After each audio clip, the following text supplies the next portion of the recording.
Era mayo de 1945, y en Berlín, los sonidos de la guerra se habían desvanecido, reemplazados por el silencio que siguió a la rendición alemana.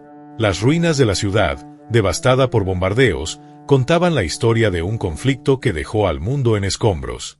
En este clima de derrota, los líderes y oficiales nazis enfrentaban una realidad devastadora: la persecución de los aliados, quienes estaban decididos a juzgar a los responsables del genocidio y las atrocidades cometidas durante el régimen de Hitler. Así, empezó la frenética carrera por escapar. Desde hacía años, en previsión de una derrota, algunos oficiales nazis ya habían empezado a construir rutas de escape. Sus contactos internacionales, establecidas relaciones diplomáticas y redes en América Latina, especialmente en Argentina, se convertirían en piezas clave en su plan de huida. Alemania y Argentina mantenían relaciones estrechas desde antes de la guerra. La gran comunidad de inmigrantes alemanes en Argentina y el interés del gobierno de Juan Domingo Perón en recibir a expertos técnicos y militares nazis crearon un contexto en el que Argentina se perfilaba como el refugio ideal para aquellos que querían desaparecer. Para muchos de estos fugitivos, la salvación llegó en forma de las llamadas líneas de ratas, una red clandestina que ofrecía rutas de escape desde Europa a Sudamérica. Así, comenzó uno de los capítulos más oscuros y secretos de la posguerra: la gran huida de los nazis hacia Argentina y otros países sudamericanos, donde encontraron protección, nuevas identidades y la oportunidad de empezar de nuevo.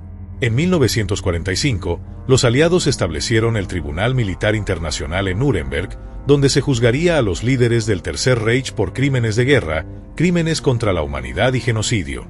Estos juicios marcaron un hito en la historia, porque fue la primera vez que un tribunal internacional se reunía para juzgar los crímenes de un régimen. Las imágenes y testimonios que se mostraron en estos juicios hicieron que el mundo entero tomara conciencia de la magnitud de las atrocidades cometidas en los campos de concentración y exterminio. Las acusaciones incluían la matanza sistemática de millones de personas, en su mayoría judíos, así como el asesinato de discapacitados, homosexuales, prisioneros de guerra, entre otros. Para muchos oficiales nazis, enfrentar a la justicia en Nuremberg era impensable. La posibilidad de ser capturados, juzgados y condenados aterrorizaba a quienes habían cometido esos crímenes. Así, mientras algunos líderes como Hermann Göring y Rudolf Hess fueron llevados a juicio, otros decidieron huir, buscando el anonimato y la oportunidad de escapar de las consecuencias de sus actos. Uno de los elementos más sorprendentes en la huida de los nazis fue la participación de ciertos miembros de la Iglesia Católica, quienes ayudaron a facilitar la fuga de estos hombres.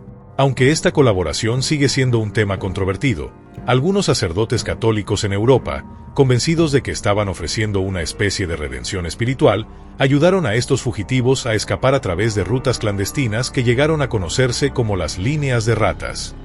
Estas rutas permitían que los nazis escaparan desde Alemania hasta Italia, donde podían obtener documentos falsos y abordar barcos hacia América Latina, siendo Argentina el destino más popular. La participación de la Iglesia en estos planes ha generado gran controversia, ya que algunos de estos sacerdotes justificaban sus acciones con la creencia de que estaban salvando almas. Ciudad de Génova, en Italia, fue uno de los puntos clave en estas rutas de fuga, donde cientos de nazis obtuvieron documentación falsificada, gracias a la ayuda de contactos en el Vaticano y simpatizantes locales. Mientras tanto, en el otro lado del mundo, Juan Domingo Perón estaba diseñando su propia visión para Argentina. Perón veía en estos hombres una oportunidad de construir un país tecnológicamente avanzado y estratégicamente independiente. Deseaba convertir a Argentina en una potencia militar y tecnológica en América Latina, separándose de la influencia de Estados Unidos y la Unión Soviética.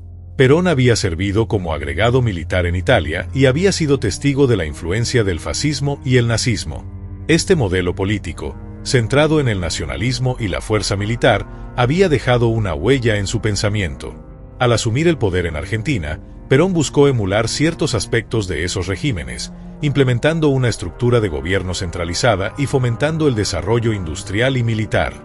Para alcanzar esta meta, la experiencia técnica y militar de los nazis era una ventaja que no estaba dispuesto a ignorar. Así, a través de contactos en Europa, Perón facilitó la llegada de estos fugitivos a Argentina. Diplomáticos argentinos ayudaron a obtener documentos falsos y organizaron su transporte hacia Buenos Aires, donde estos hombres adoptarían nuevas identidades y podrían comenzar sus vidas de nuevo. La fascinación de Perón por los nazis no solo estaba motivada por su conocimiento técnico, sino también por su deseo de utilizar sus habilidades en su proyecto de nación. Al llegar a Argentina, muchos nazis se establecieron en Buenos Aires y en pequeños enclaves de inmigrantes alemanes en la Patagonia. Allí, en ciudades como San Carlos de Bariloche, podían vivir sin llamar la atención. Algunos lograron establecerse en puestos técnicos e industriales, mientras que otros se convirtieron en empresarios, aprovechando sus conocimientos para iniciar nuevos negocios. La vida en Argentina les ofrecía un anonimato que era imposible en Europa, donde los juicios y la búsqueda de criminales de guerra seguían en curso. Sin embargo, vivir con una identidad falsa y el constante temor de ser descubiertos pesaba sobre ellos. Argentina, aunque hospitalaria en muchos sentidos, era una sociedad en proceso de modernización y culturalmente diferente. Los nazis refugiados tuvieron que aprender a adaptarse a un nuevo idioma, a nuevas costumbres y, en muchos casos, a reprimir las ideologías con las que habían crecido. La captura de Adolf Eichmann fue un golpe devastador para la red de nazis refugiados en Argentina. Eichmann, uno de los arquitectos de la solución final, vivió durante años bajo el nombre de Ricardo Clement. Logró evitar la detección hasta 1960, cuando fue capturado en una operación del Mossad en las calles de Buenos Aires. Los agentes israelíes lo llevaron a Israel, donde enfrentó juicio y fue condenado a muerte. Este evento fue una revelación para el mundo y puso a la opinión pública mundial en alerta sobre la presencia de nazis en Argentina. La captura de Eichmann también demostró que, aunque muchos habían escapado de Europa, la justicia seguía persiguiéndolos. Fue un golpe para la red de nazis refugiados, y su juicio en Israel atrajo la atención internacional, generando una presión creciente sobre el gobierno argentino para que entregara a otros criminales de guerra ocultos en el país.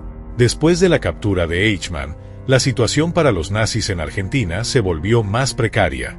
La caída de Perón en 1955 debilitó la red de apoyo que tenían, y el nuevo gobierno argentino, enfrentando presiones internacionales, comenzó a investigar y extraditar a algunos de estos criminales de guerra. Aunque algunos lograron eludir la captura, huyendo a países vecinos como Paraguay y Brasil, donde encontraron protección temporal, el sueño de un refugio seguro en Argentina se desmoronaba. Para algunos nazis, esta persecución significó pasar el resto de sus vidas en una huida constante, mientras que otros, con el tiempo, lograron establecerse en la comunidad alemana en Argentina, viviendo en el anonimato hasta su muerte. La vida que habían construido en Argentina, llena de secretos y identidades falsas, comenzó a desmoronarse con el paso de los años. La historia de los nazis en Argentina plantea profundas preguntas sobre la moralidad y la responsabilidad. La decisión de Argentina de aceptar a estos hombres, conociendo sus crímenes, sigue siendo un tema de debate. La influencia de estos refugiados en la cultura y la política argentina también es un legado que ha dejado huella. Si bien muchos de ellos vivieron en el anonimato, algunos lograron integrarse en la sociedad y dejaron un impacto en la industria y en la comunidad de inmigrantes alemanes. El fin de la protección que habían recibido en Argentina y su posterior captura y extradición muestran cómo la justicia, aunque lenta, terminó alcanzando a algunos de estos hombres. La historia de su huida y su vida en Argentina es un recordatorio de cómo la política, la ideología y la complicidad pueden llevar a un país a ofrecer refugio a criminales de guerra. El legado de la protección argentina a los nazis sigue siendo un tema espinoso en la política y la historia del país. La sociedad argentina ha tenido que enfrentarse a la ambivalencia de este pasado, un país que, por un lado, ofreció refugio y apoyo a criminales de guerra y, por otro, también mostró hospitalidad a miles de refugiados judíos y víctimas del nazismo. Los investigadores también han explorado las motivaciones económicas y políticas detrás de la decisión de Argentina de recibir a estos fugitivos, planteando la hipótesis de que, para algunos en el gobierno, el conocimiento técnico de los nazis representaba una oportunidad para modernizar el país. Sin embargo, esto no justifica el hecho de que se haya permitido la entrada de personas responsables de crímenes atroces y que muchos de ellos murieran sin rendir cuentas por sus acciones.